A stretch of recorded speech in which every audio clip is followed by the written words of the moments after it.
not John. I am Ian. I'm Andrew. Would you like to introduce yourselves? Is it going? Yes.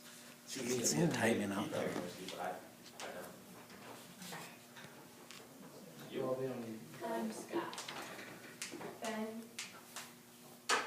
Allie. Alec. Alright. Nice to meet you. Alright, so what do you guys know about gracious professionalism?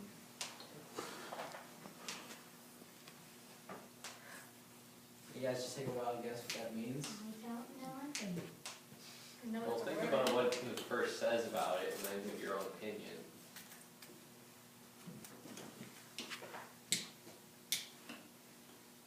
Alright, well, gracious professionalism is kind of like just being nice to the other team. It's like just trying to be, it's like being kind to everybody. And it's not all about your team and your robots. It's about like caring for other teams. Good sportsmanship. Yeah, Yeah. it's like, it's good There's a lot to it, sportsmanships. Yeah. It applies within your own team and with other teams as well. For example, you want to be always show courtesy, niceness to your team members. Can you remember the words? Courtesy. Courtesy. Thank you. To your team members, if someone suggests something, gracious professionalism, listen to them, consider it. If there's a problem, point it out in a nice way, constructive criticism, and but then also with your enemies, or not enemies, opponents, shake hands, talk to them nicely, acknowledge their abilities, and have a good time for both of them. In general, I'd refer to gracious professionalism as win, but not at all costs, and be polite, respectful, and help out other teams if just that way they can experience the courtesy that you have.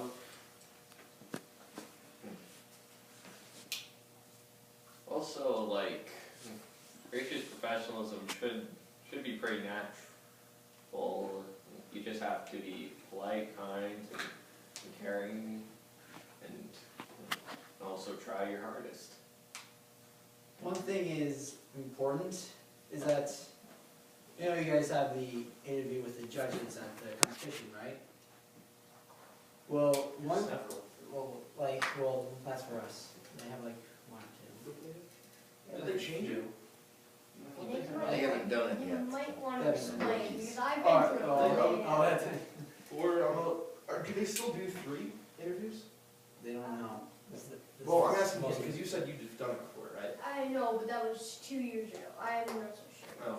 Well, there were 3 interviews. So there was one about the robot, one about your team, which is especially going to evaluate gracious professionalism, and then you have the research project. Do they still do the research project? Yes, yeah, every- That's every- that one too. That's what I assumed so, but gotta double check.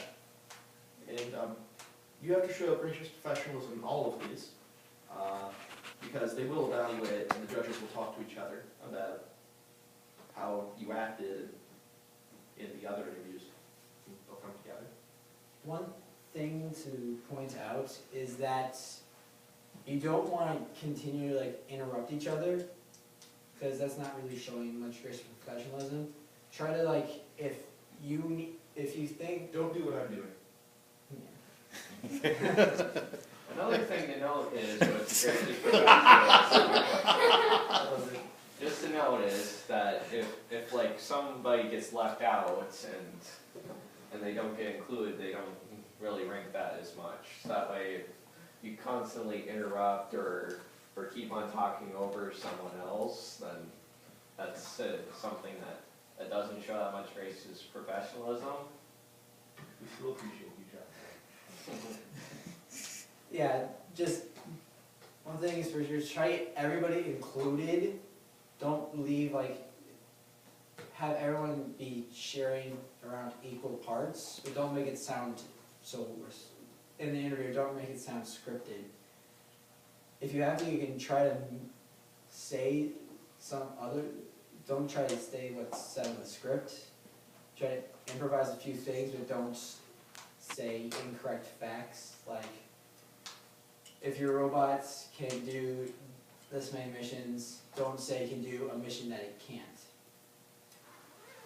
And also, don't, as I was saying earlier, don't interrupt each other. If you are struggling talking, you can say, if you don't know something but you know somebody else does, why don't you pass it off to them so they can talk about it? Don't try to don't have that person interrupt you in the middle of, or if they accidentally say something incorrect, don't interrupt them and try to correct it. Say just go with it. Don't just interrupt them. And if you absolutely have to, say excuse me, and wait for them to acknowledge you, and then go on. It's usually better just to say you might just want to correct them a little bit afterwards on how it is, but not while they're talking, because interrupting them is not respecting their time. Yeah. I want to try to give you guys a few scenarios to see how you guys react to it. Say that somebody on your team, incorrectly accurate, messes up the accuracy and messes up the mission, and say you guys accidentally lose because of that. What would you guys do? Let's say this person's John.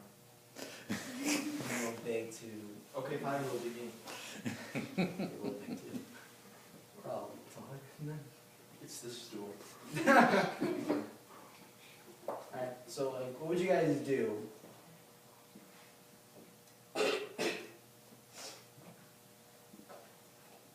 Ben? Kind of congratulate the person that failed on their try. I wouldn't say congratulate them, that's probably not the best way of saying it. I don't really think it would be the best idea, congratulate them on messing up. That wouldn't be the best idea. That was the only way I could think of describing it. But yeah, No, acknowledge them for trying. Tell them- acknowledge them for trying, don't, it's just the way you Nice try. said that, don't, it's not a compliment that you messed up, so you did your best that you could do. Don't get mad at them for messing up and blaming them for everything. Just try to make them feel a little better about accidentally messing up. Because they try their best. Also, for this kind of scenario, well, if they mess up, you're probably not going to lose just because of that. But it does help if afterwards, you could re-explain what they were trying to say, after the fact, so that way they can get it right the next time. Alright, another scenario is, what happens if another team comes up to you and asks if you have this part?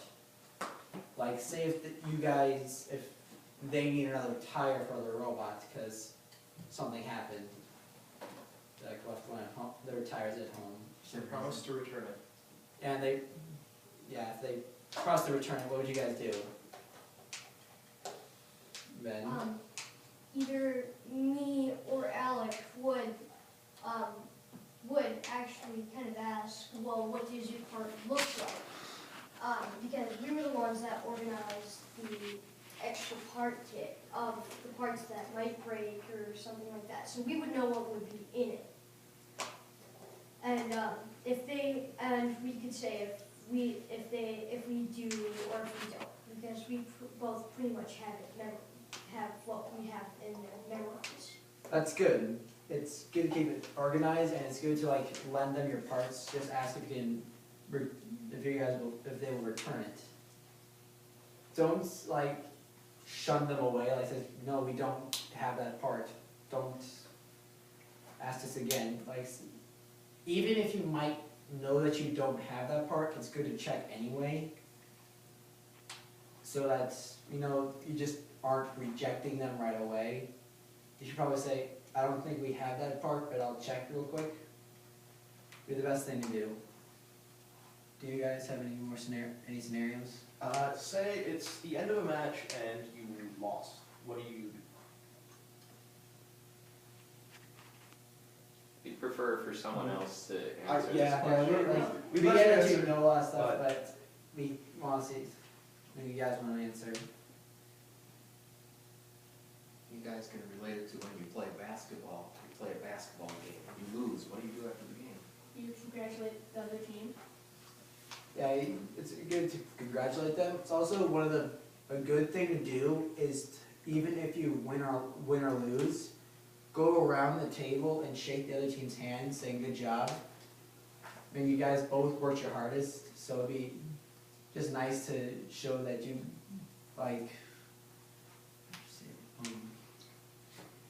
congratulate them either way. Don't be bragging, because the judges don't really like to see that. It is okay to celebrate a win, but you don't want to be doing it in your face way. You can be happy and cheering for winning, but you don't want to do it in a way that will make the other team feel rejected and disappointed. Mhm. Also, another thing is that, I wouldn't suggest being in your face at any time, because you never know when a judge is going around. That's why when you're at the tournament, I suggest being respectful to other people. It would help. That's a good point. You don't really know where or when a judge is going to come around. There's when you're at the competition, there are a bunch of volunteers there. There's about 20 volunteers who are going to be the judges. You'll probably know about 5 of them. You probably won't recognize where the other 15 will be. Some could be at the concession stands. You won't necessarily know them, but you'll know who they are. You might be that able they to are. recognize them. They might come up to you at any random point and ask them about your robot. Just be able to answer with the best that you can. And if you have a teammate, maybe ask if they can come over real quick and ask if they have anything to say. It's good to get everybody to talk about it, than just have one person be able to explain everything. Because it's not really the best thing to have one person knowing everything, and that's the entire team. And if they don't know something, just come in and explain something to them real quick. Explain it, so that both you and your teammate, the judges and your teammate can understand. Do you have anything? You raised your hand. No, I didn't. You had your hand like this, I thought you raised your hand. Mistake. Should we ask them what they think gracious professionalism is? Alright, so now that we've talked to you guys, what do you think gracious professionalism means? This is for all of you. Answer it in a group, because this is what you'll do in the team interview. It'll probably be one of the last, either the first or the last question, is then ask you about gracious professionalism. Alright, so You don't have to raise your hands, just talk. Wouldn't it kind of be the action of being nice to the other team, not having to do anything, but say something, or not say something, but do something that would show kindness to the other team? yeah. Please note that when they ask what do you think gracious professionalism is, they're meaning more of a team consensus. So when you answer that, it's going to have to be your whole team's answer. You want probably everyone to say something about it. So would it work well if, Ben was the first one to make a comment, if he would then pass it off and say, Allie, do you have something to add to that? Yeah. It would good, but you probably don't want to like show that you're passing it off to that person because it makes it sound like you're rehearsing it. Doesn't really exactly matter which order it is, as long as you both, everybody can say something.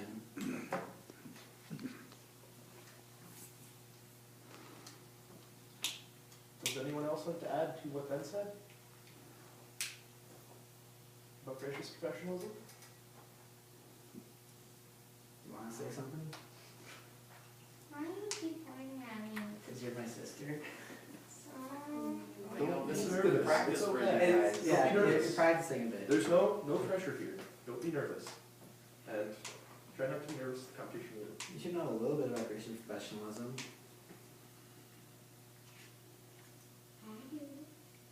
Well, well, Go ahead. go ahead. It's not even what we told you. It's not necessarily what it is. There's an individual meaning too that can be applied to each person. Can have different opinions about what gracious professionalism is. Good sportsmanship? That's Yeah. a good thing.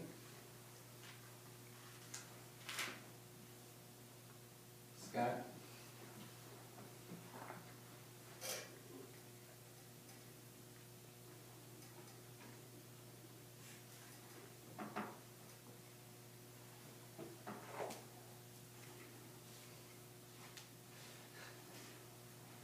It's your opinion.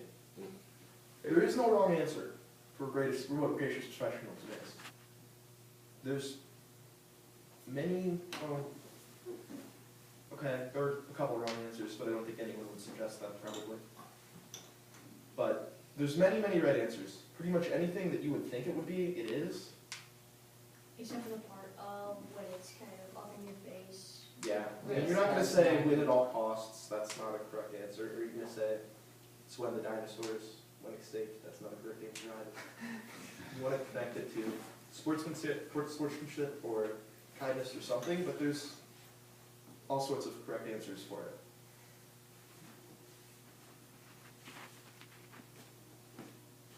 Being kind and not interrupting each other. That's me one. Alec? Do you have anything to say about gracious professionalism? No. Okay. One thing I would want to point out is one of the big things about gracious professionalism is to have fun. It's not about it's not about the game, it's not about the interview, it's just have fun. Yeah, yes, that's what I wanted to say earlier. I'm sorry, we're kind of running you over a little here. Do you have anything you want to say first? Well, yeah, it is, you are supposed, first is something that you're supposed to enjoy, but it does get frustrating.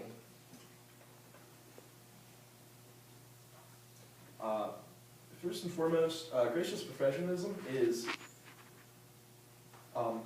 do things, try to win, try to help others compete in such a way that everyone has fun. That is a very important thing in gracious professionalism, is that everyone enjoys themselves, your opponents, your team, the spectators even, anyone that walks up, asks you about your booth, or your, I don't know, even your team shirt, if you have a team shirt, or just how the day's going. Just make sure everyone enjoys coming there and talking to you. Do we remember do any of you guys remember what Jacob said? And gracious. Which Jacob? The blonde one. I wouldn't, because I wasn't there. Oh, We're on two separate teams. There's two teams for our school, so he's on one, he and I are on the other. I don't recall what he said. You don't recall? I can't remember either. I think he said like don't win at all costs, I think. Yeah. So, anything you guys want to ask us? Even you guys? Sounds to me like the golden rule kind of applies here. it's very much the golden rule. Yeah. One of the, gracious professionalism is one of the biggest things in the first. Like, we even have to worry about for gracious professionalism. It's not much really actually of a worry. I had a mind thing too. Admit to, if they ask about if you've had team arguments or stuff, which you probably have. Have you had arguments about what to do? Everyone does. Admit that, because they know. And you, it's kind of suspicious when you say, we were always the greatest team ever and always best friends. Because that shows honesty too about the process that you went through. Will also help towards gracious professionalism. And yes, the golden rule, very much so.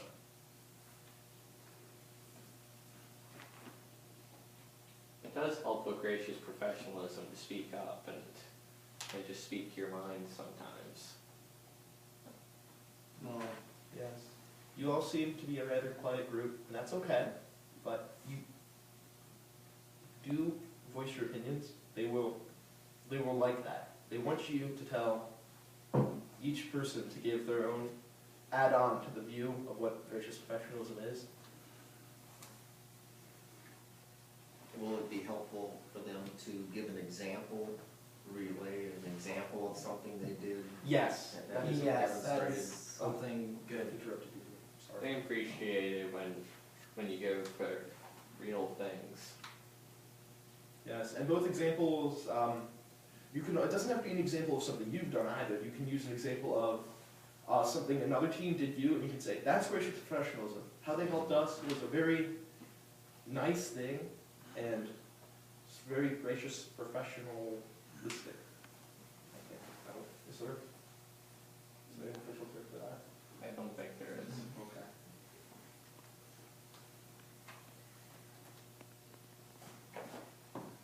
Anything you guys want to add? Any questions? No? Well, I want to thank you very much for coming in here and talking to them about it, because as you can obviously see, they needed to learn some more about gracious professionals. Yes, it's something that you know the basic concept now. It should come together.